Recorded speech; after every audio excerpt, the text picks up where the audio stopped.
We made it to another Friday, which means we've made it to another Locked On Braves Mailbag podcast. Got 20 questions we're going to answer about the Atlanta Braves on today's episode, many of them about the starting rotation and if the Braves really need another elite arm. I'll answer that question and many more on today's episode of Locked On Braves, so let's get into it.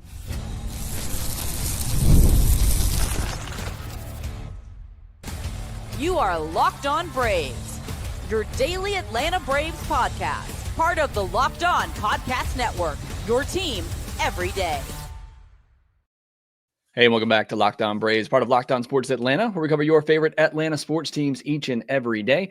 I'm your host, Jake Mastriani. You can follow me on social media at Shortstop Ball. Check out the podcast at LockedOn_Braves, where you can submit your questions to be answered on this weekly Mailbag podcast. Make sure you follow us on Instagram as well, Locked On Braves there. Send some questions in there to be answered on Instagram. Make sure you follow us as well as we get things started over there. If you're watching this on YouTube, subscribe, hit the thumbs up button, leave me a comment down below. That helps out the show a ton whenever you do those. I've been doing a fantastic job of that throughout the offseason. I really do appreciate it. And if you're listening on the audio version, you can help out by leaving me a 5-star review on Apple, Spotify, or wherever you get your podcast. And thank you so much for making Locked On Braves your first listen of each and every day. And we are just about through the offseason. We're going to get back to 5 episodes a week starting next week. So if you missed out on some Locked On Braves podcast through the offseason, we are going to get back to 5 days a week starting next week as players are reporting to camp. So looking forward to that.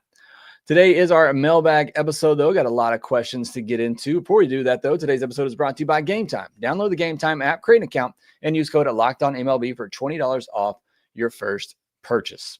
Well, let's jump right into the questions. We got 20 questions as general. I think it's the 4th or 5th straight week we've had exactly 20 questions submitted. And let's start out with a hot one here. Doc's card says, Freddie as a free agent in 2028. Could we see Freeman as the Braves DH?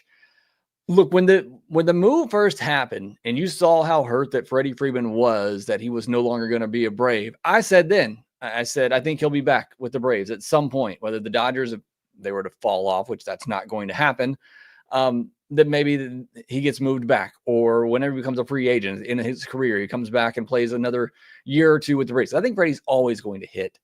He's become more of a 20 home run type of hitter now, but I think he's always going to hit, 280, 300. I don't think that's really going to go away for Freddie anytime soon. But now you ask me this question, and I'm not so sure. Look, we're beyond the part, Freddie's gone. He's gone. He's a Dodger. It's whatever. He's won a World Series with him now. He's won a World Series MVP with him now. He's gone through some big things in his life with the Dodgers and Dodgers fans. I think he's a Dodger at this point. I'm not saying he's not going to come back and be beloved by the Braves and, come back for alumni weekend and all of that. I'm not saying he's going to be shunned by the Braves or he's not still going to love the Braves. As far as I know, I think he still has a home in Atlanta. So it wouldn't surprise me if he comes back to end his career in Atlanta if there is a mutual situation that makes sense for both sides, but it's not as slam dunk as I thought it would be when he first went to LA. I think he's pretty ingrained in LA now and has done a lot there. And that fan base has supported him, as they should, as one of the best players in baseball. But I don't know. Again, if you had asked me when the deal happened, I'd have said, almost certainly he's going to come back and end his career here, the way that he should have, playing here all along. But at this point, I don't think it's necessary. I don't think it's going to really change anything. And I feel like he's moved on and he's a Dodger now and he's part of that fan base and that community. So if you ask me now, as you are, I'd say no, I don't think he will come back. But we'll see down the road. Got a few more years before that does happen. Doc, you asked another question about the luxury tax situation. What free agent starters make the most sense for 2026? I'm going to answer that over on Instagram. So there is your another reminder to go follow me on Instagram. If you haven't already, I'm going to answer that question over there on a Friday night. Ronald Acuña Jr., with Rysel most likely being gone after this year, are there any prospects that you think could assume the role of closer, or will AA most likely go the free agent route? If I had to guess now, I'd say he's going to have to go the free agent route. I don't see anybody in-house currently that could be that guy. That might change throughout the year. If Daysbull gets his control, under control, maybe he's a guy that has the stuff to be a closer. I don't think, Aaron Bummer, Pierce Johnson, Joe Jimenez, I don't think those guys are are closer types. I don't really see anybody in the system unless Hurston Waldrop gets moved into a reliever spot at the end of this year. I don't think you need to turn him into a reliever to begin this season. I think you still need to try to ride that out. But you get to the midway point, it's just still not working out as a starter, and you want to transition Hurston Waldrop to a reliever. Well, there's a chance that maybe he becomes a closer. I don't know if it would happen as soon as 2026, but there's a chance that could happen. Here's another one for you as well. Again, I don't think this will happen. Let's say Ronaldo Lopez kind of regresses a bit to the point where maybe he's not a starter in 2026. Do you transition him into a closer role for the Atlanta Braves with a need there? So there's maybe a couple of options for guys internally, but there's not that I don't think there's prospects that could potentially handle it. It's just, it'd be a quick turnaround to all of a sudden not really have anybody in the system that I could say, definitely I see. Young Carlos Lara, another one I think has the potential to be a future closer. Can he turn that around and be ready for 2026? That's very optimistic in my mind. So I think they'd probably go the free agent route, get more of a solidified, dependable, experienced closer, if I had to guess.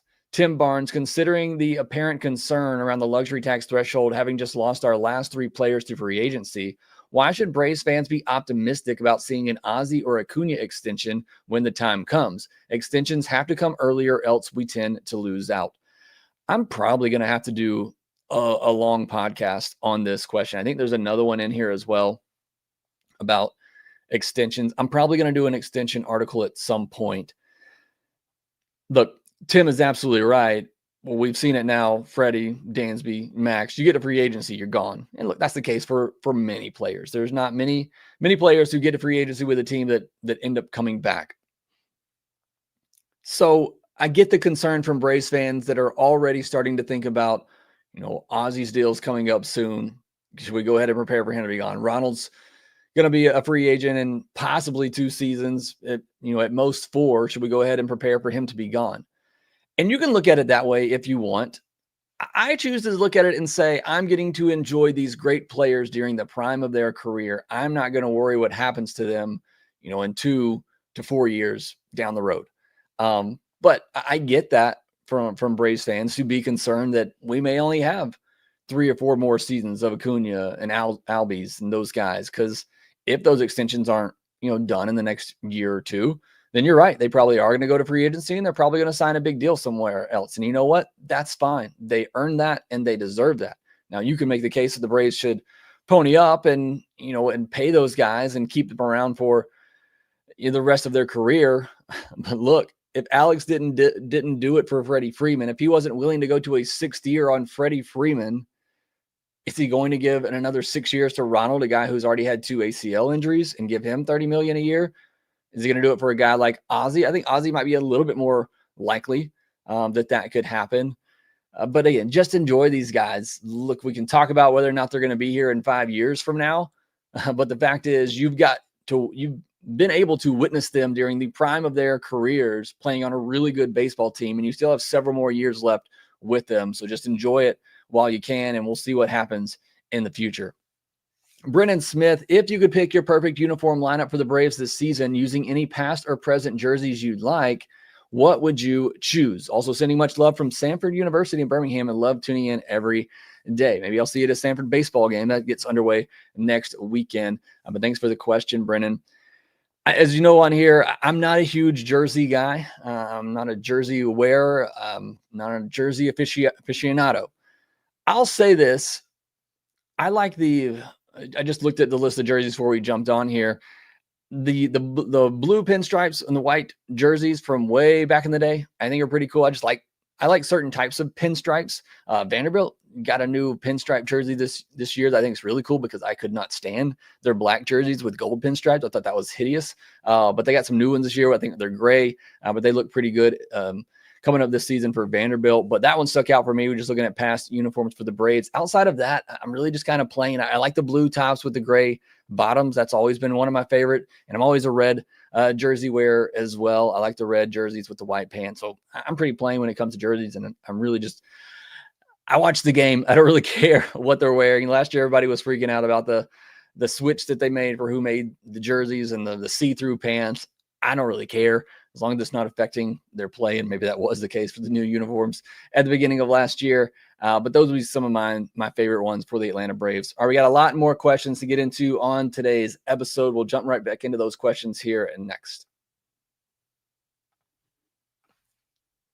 I love going to live events, whether it's sports, music, theater, or comedy. And now Gametime has made it even easier to get tickets for your favorite events with their new feature, Gametime Picks. This feature filters out the fluff to show you only incredible deals on great seats, so you don't have to waste time searching through thousands of tickets. Recently, I was looking for tickets for an upcoming basketball game in my area, and I used the Gametime app because it's the only app I use now whenever I'm going to an event in my area. I found amazing deals and could even see the view from my seat right there in the app. The super deal was particularly impressive, offering great seats at unbeatable prices. Plus, you can filter it right there on the same screen. You get the all-in prices, so no surprises when you get to the checkout screen. Absolutely love that about Gametime. Take the guesswork out of buying tickets with Gametime. Download the Gametime app, create an account, use code LOCKEDONMLB for $20 off your first purchase. Again, download the account. Terms do apply. And then use code LOCKEDONMLB for $20 off. Download Gametime today. What time is it? Gametime.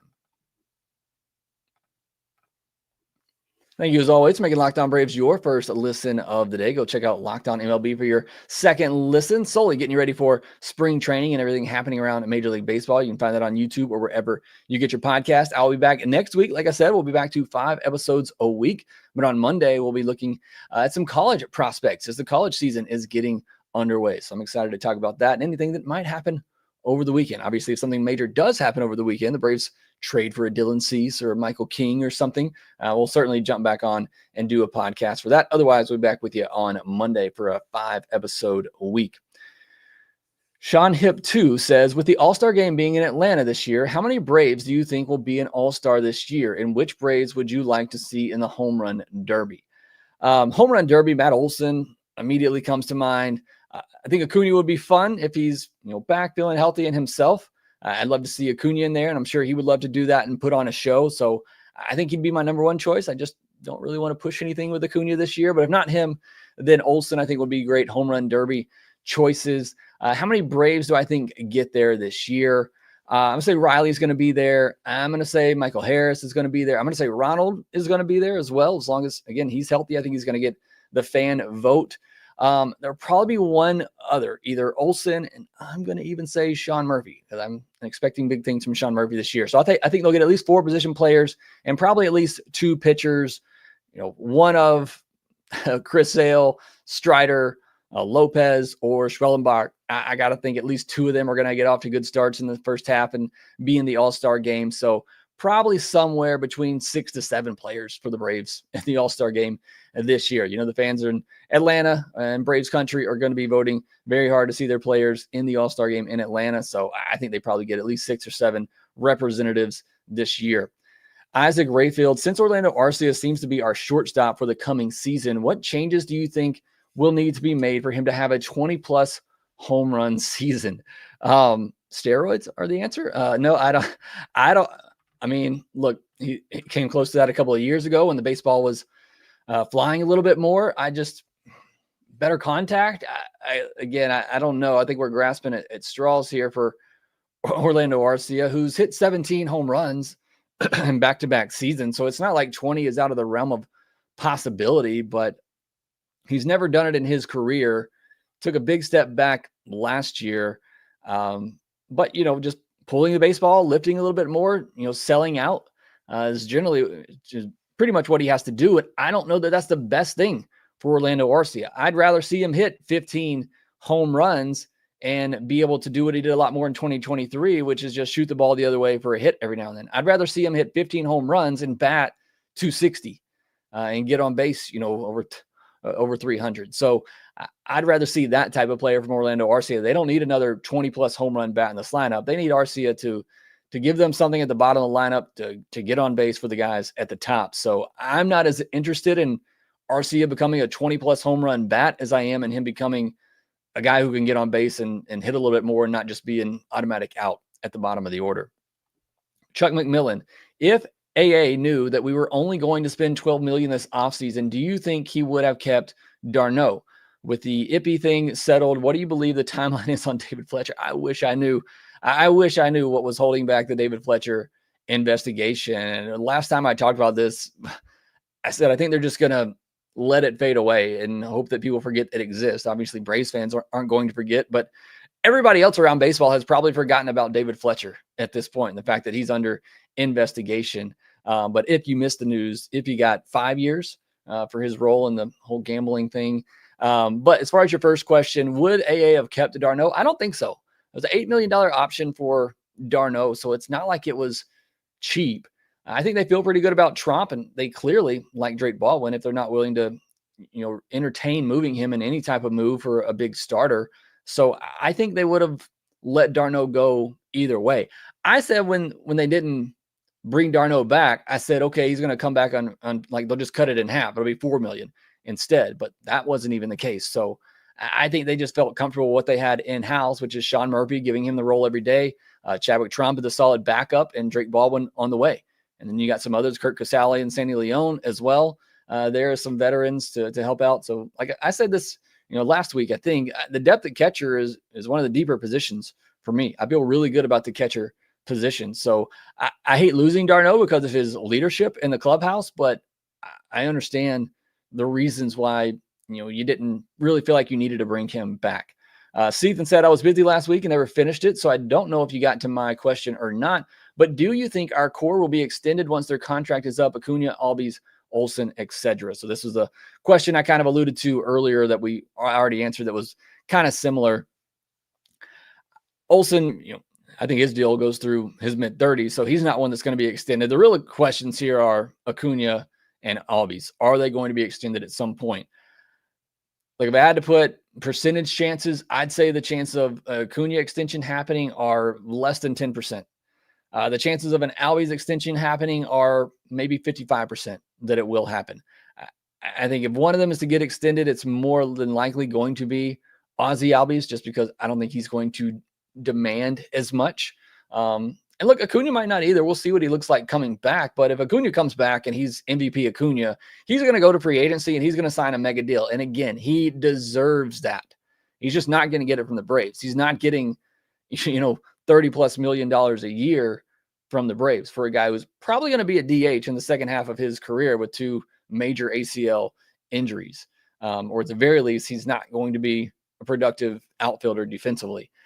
So again, I think it's more than likely that Albies comes back. I'm still not, super confident in that. And I'm not confident that Acuña is going to. But again, you got possibly 4 more years of control over Acuña. I don't even think that really needs to be approached yet until you see what he looks like coming back, unless you were trying to get it at a discount now and take the bet on him, coming back and being okay with those 2 ACLs. And you wanted to try to buy low on that, maybe, but I don't think Acuña is going to do that either. I think Acuña, he wants to bet on himself that he's going to come back, be that guy, go to free agency and get one of these big deals that everybody else is getting. T Studios, who are your breakout candidates for 2025 and what prospect could make the team not named Baldwin or AJ Smith-Shawver? So it's hard to pick a breakout candidate for 2025. I feel like everybody on the Braves has already broken out. And you're looking at Acuña, Harris, Ozzie, Olsen, Riley, even Sean Murphy. He's become an established player. I know it wasn't that last year, but pretty much everybody on the Braves is already, even in the rotation. You look at Schwellenbach, he broke out last year. Sale obviously has been around. Strider, Lopez kind of broke out last year at the start. There's nobody really left to break out. I mean, the only candidates for that, I guess, would be an AJ Smith-Shawver. I'm sorry. Well, yeah, I guess he would be one. But the name I was really trying to think of was Jared Kelenic. If he were to actually break out, but I don't even know that he's going to get the playing time to do that. So I don't know that I have a good breakout candidate for you this year. The only one I can really think of is Daysbel Hernandez. I already kind of mentioned that maybe he breaks out as a setup, a big time setup reliever.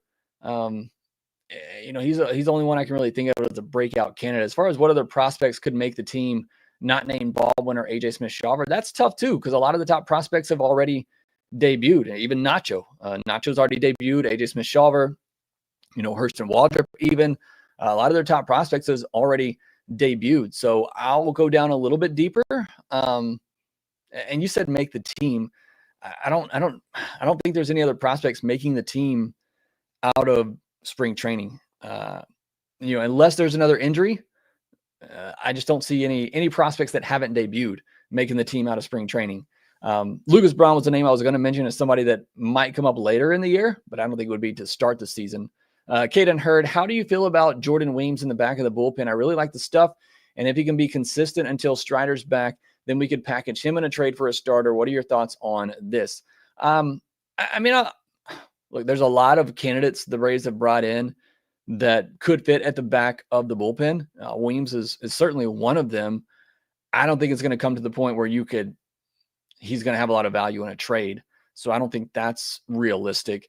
But I do think Weems could, become a solid arm in the back of the bullpen, maybe be your 6th or 7th reliever, maybe a lower leverage 6th, 7th inning type guy. Maybe he even works his way into a setup type of role. I think there's that potential there for him. But I don't think he would get the value to trade for anything significant with him. KO Slice 404 says, what do you think the expectation for Chris Sale this season should be? I think simply expecting him to put up similar Cy Young numbers would be very wishful thinking. How significantly would a drop off of any level change the outlook of the Braves pitching core? Good question. And I agree with you. I don't think we should expect what we saw, or at least the same level of production that we saw from Chris Sale last year when he won the Cy Young at 2.38 ERA, a 101 whip, 225 strikeouts, and 177 2/3 innings. I think the floor for Chris Sale, if healthy, is a 3.30 ERA, which is a run drop. I mean, that's a significant difference.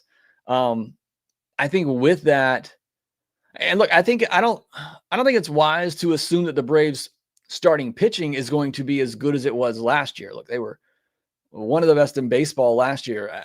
I still think they're going to be very good, but just like from 2023 to 2024, you had to expect some regression in the offense. Unfortunately, mainly because of injuries, it fell way down.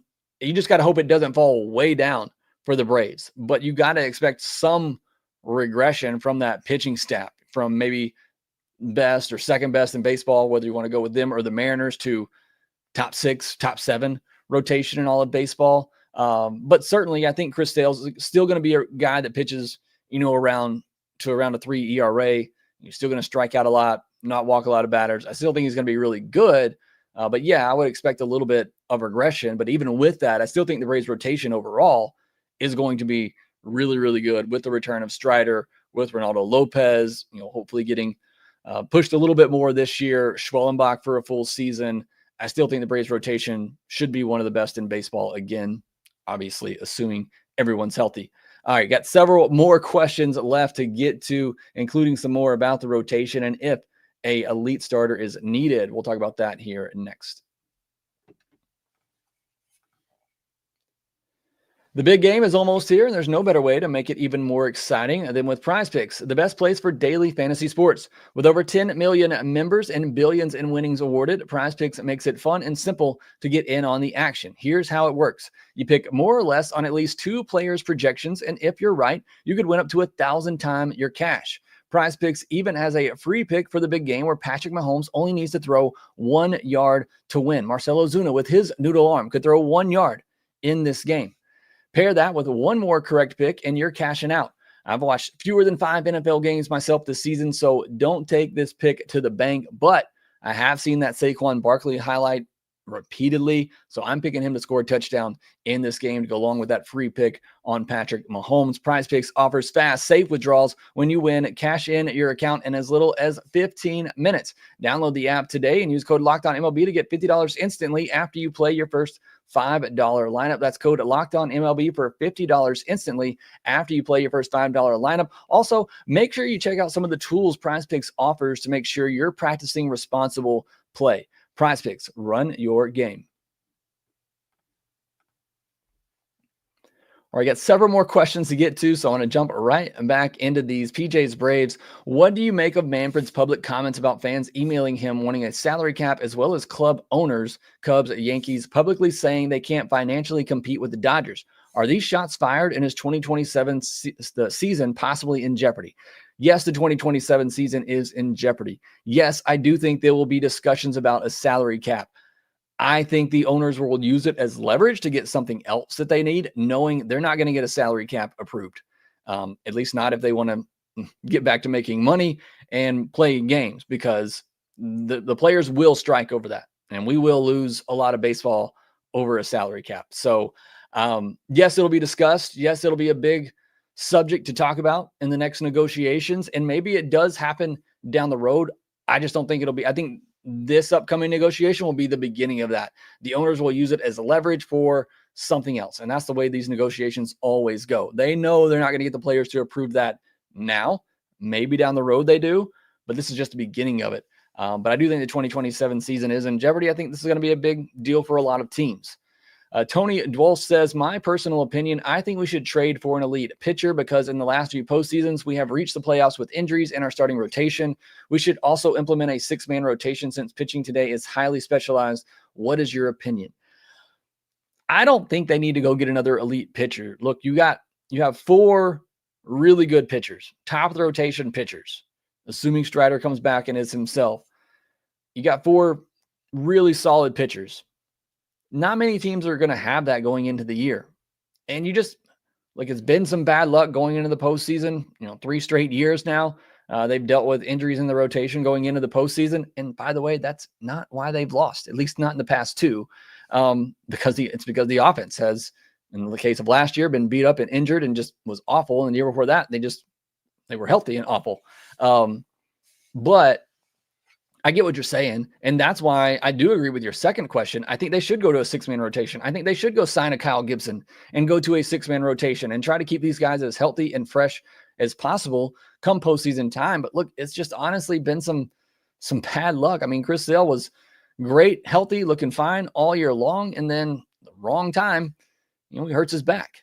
Was it Max Fried a couple of 3 postseasons ago? Looks good, healthy, gets sick, gets flu at the wrong time. And that's a guy that can't afford to lose a lot of weight and go many days without eating. It's just unfortunate timing on a lot of these injuries. And look, it is at the end of a long season. That's when you kind of expect it. I thought they did as good a job as they could last year to, skip guys, go to a 6-man rotation at time, try to keep these guys fresh. Nobody had over 30 starts last year, and yet they still had some injuries to deal with at the end of the season. It's just, again, I thought they did a great job last year of trying to keep these guys fresh and healthy, but they also needed to win every single game down the stretch to get there. But I don't think another elite arm is needed for that. I think you just need to try it again to keep these guys fresh and have them ready for the postseason.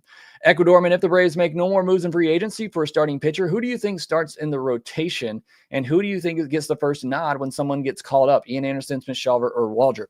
So on opening day, because we know Strider's not going to be there, although I think he's back in the rotation the first 2 weeks of the season. I think it's going to be Sale. It's going to be Lopez. It's going to be Schwellenbach. And I think it's going to be Grant Holmes and Ian Anderson. I think they both get a shot in the rotation, at least one turn through. Like I said, I think Strider will be close behind. Maybe whoever has the better start, they stay in the rotation when Strider comes back. The other one maybe goes to the bullpen. Behind those two, I think A.J. Smith-Shawver is the next up. Look, if you were willing to give him a start in the postseason, I think the Braves like what they saw from him in the second half of last year in Gwinnett, where he was making some strides. So I would think A.J. Smith-Shawver is next in the pecking order. All right, I got to move through the rest of these pretty quickly here. Sorry to rush this again. Dylan, assuming he isn't traded, this is from Dylan, assuming he isn't traded or makes progress at the start of this year, I would love to see A.J. Smith-Shawver get a shot at the closer role. I honestly believe he had the stuff to be as dominant as Kimbrel was, and you could save big money on a free agent reliever to replace Iglesias. Thoughts on that? I would rather see them try to turn Hurston Waldrop into a closer. I talked about this when I did my prospect rankings on Monday. I think the ceiling for A.J. Smith-Shawver is a number 2 starter. I think the floor is a number 3 or 4 type starter. I think the ceiling for Hurston Waldrop is a number 2 type starter. I think the floor, the fallback for him is an elite reliever. I like Waldrop more as a reliever as I do A.J. Smith-Shawver. And I think I like A.J. Smith-Shawver better as a starter than I do Waldrop. I think it's maybe the simplest way to put that. So could A.J. Smith-Shawver be a good reliever? Sure. But I like the thoughts of him. If it just doesn't pan out and he can't get that great control, then maybe he's not a top of the rotation guy, but I still think he's a number 3, 4 type starter. Brad Horn, Jake, love your podcast. Been listening for over 2 years. Thank you, Brad. Have you ever thought of having call-in fans for discussion? I have thought about it. Or doing something live where the chat's just asking questions the whole time. I've thought about that. Just don't know how to facilitate that. Not sure how that will look because it leaves a lot of dead air on the podcast, but it's certainly something I thought about. We'll continue to try to see if we can plan something out like that. Ransom, Andrew Jones' final year of Hall of Fame eligibility is 2027. Do you think he'll get elected before then? I've been extremely disappointed that he hasn't already been voted in. I'm right there with you. I think he needs to be in the Hall of Fame. Say it all the time. Ozzie, my favorite player growing up, Ozzie Smith. If he's in the Hall of Fame because he's considered the greatest defensive shortstop of all time, which I don't disagree with, Andrew Jones has to be in the Hall of Fame for being considered by many the greatest defensive center fielder of all time. Two of the most important defensive positions on the field, really the only two positions that maybe catcher as well, where you could say you can get in the Hall of Fame just based on what you did defensively. And that doesn't, also not throwing in the fact that Andrew hit over 450 home runs. So yes, he needs to be in. I hope he gets in next year. There's nobody coming in on the ballot next year that I think is a Hall of Famer. So hopefully that increases Andrew's chances. We saw Billy Wagner get in on the last year. So I think Andrew will get in either next year or the year after that. I was a little disappointed he didn't gain more ground this past year, though. Caleb Hudgens, do you think the Braves are done adding? I think if we do add, it'll be after pitchers and catchers report. So Jimenez can be added to the 60-day IL and not lose another 40-man guy. That's a good point here. Once pitchers and catchers report or shortly thereafter, teams can start to put players on the 60-day injured list, guys that they know are going to be out past May, which we know Jimenez is already, and that does free up and open a 40-man spot. So we could see something happen then. I don't think the Braves are waiting for a big move necessarily to do that. Maybe they are. Maybe they have a handshake deal in place with a David Robertson, perhaps. But they're trying to wait until they can add Jimenez to the 40-man roster to do that. I hope that's the case. That would be pretty awesome. Dr. MJF, last question here. Hey, Jake, thank you for your hard work on the podcast. At this point in the offseason, I have the Braves finishing third in the NL East. Big issue is starting pitching. Sale, can he stay healthy? Lopez, same concern. Holmes, is he legit? Strider, limited innings. I get all of that. I certainly do. I think every team has that question. Go look at the Dodgers rotation and look at the innings that those starters have thrown. They have injury concerns up and down that rotation. The difference is they have 6 guys, and so you're hoping that 3 or 4 of them stay healthy, and the Braves have 4 guys, and you're hoping that at least 2 of them stay healthy. So I understand that, and that's why I've been a big proponent of going out and getting at least somebody to help give you some quality innings to keep those guys fresh. That is my biggest concern going into the season. I still think they're better than the Mets and the Phillies, at least on paper. We'll see what happens during the season, but I still would take the Braves over those 2, as we talked about on yesterday's projections podcast. That will do it for this episode of Locked On Braves. NP, Ecuadorman, Matthew, Mast, Boost. Thank you all for joining Docs Cards as well. I appreciate you joining me live on today's episode. AJ Evans, Matt Karcher, Keith Parker in as well. Pat Stockman. Thank you all for joining today's live episode. Make sure you subscribe on YouTube if you're new. Hit that thumbs up button. Leave me a comment down below. Go follow us over on Instagram. Send me a question over there, and I'll answer it over there on Instagram.